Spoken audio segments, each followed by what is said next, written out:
There are three things that every victim of emotional abuse must know.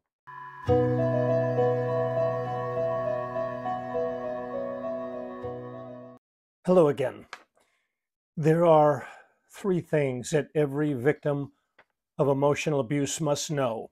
Oh, of course, a lot more than that, but at least three things that every victim of emotional abuse should know. Hello, I'm Dr. David Hawkins, Director of the Marriage Recovery Center and the Emotional Abuse Institute. And what I've discovered is that in the midst of narcissism, narcissistic and emotional abuse, there is often confusion, brain fog, emotional exhaustion. And in the midst of that overwhelm, it's hard to think clearly. It's hard to make good decisions for your life. But there are three things you must know. Number one, it's not your fault. Duh. While that may seem obvious, the perpetrator of emotional abuse is foisting their will on the victim, turning things on her. And so she feels confused about all of that.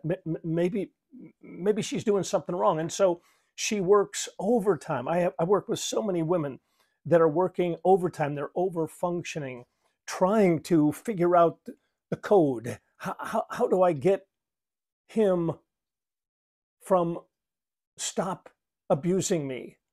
How do I this is craziness. This, every attempt at working out a problem is met with blame shifting, deflecting, minimization, justification, all of these thinking errors, and your mind does somersaults, right? It's over doggone whelming.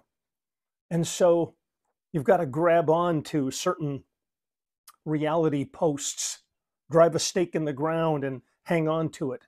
It's not your fault. You're doing everything you possibly can do, and your efforts at resolving issues are met with confusion, deflection, blame shifting, all the things I just mentioned. And this is not your fault. It's not. And you can pretzel yourself, and it still won't necessarily end the assault, because this emotional abuse is, by and large, profound emotional immaturity, profound selfishness, profound arrogance, profound power and control.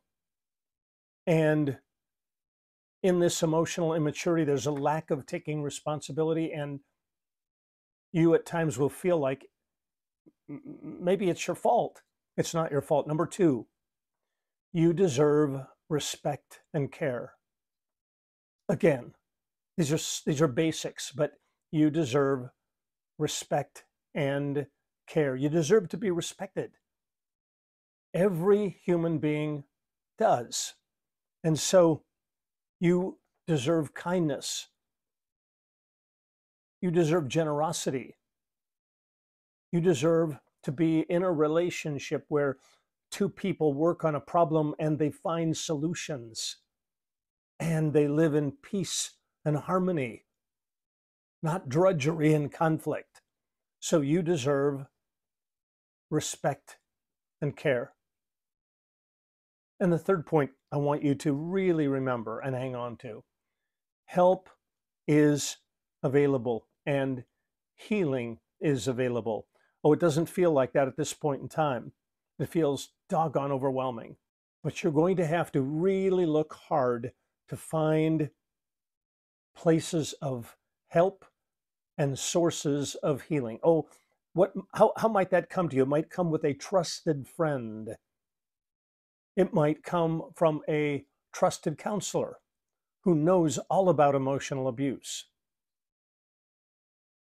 And it can come from yourself as you seek out podcasts and videos and helpful books that will help ground you and help you discover what is really going on. So again, just a couple of nuggets for you today. Number one, it's not your fault. Not your fault. And parenthetically, it's not your fault, and you can't stand on your head in the corner and make things work out. The perpetrator of abuse has got to seek out help and healing for themselves. Number two, you deserve respect and care. And number three, help is available and healing is available. And by the way, we would like to be considered as part of the healing path forward for you. If you want to reach out to us, we've got a client care team ready to talk to you to determine a good, healthy, clear path forward, and click on the link to subscribe to future videos. All right, see you again soon. Take care.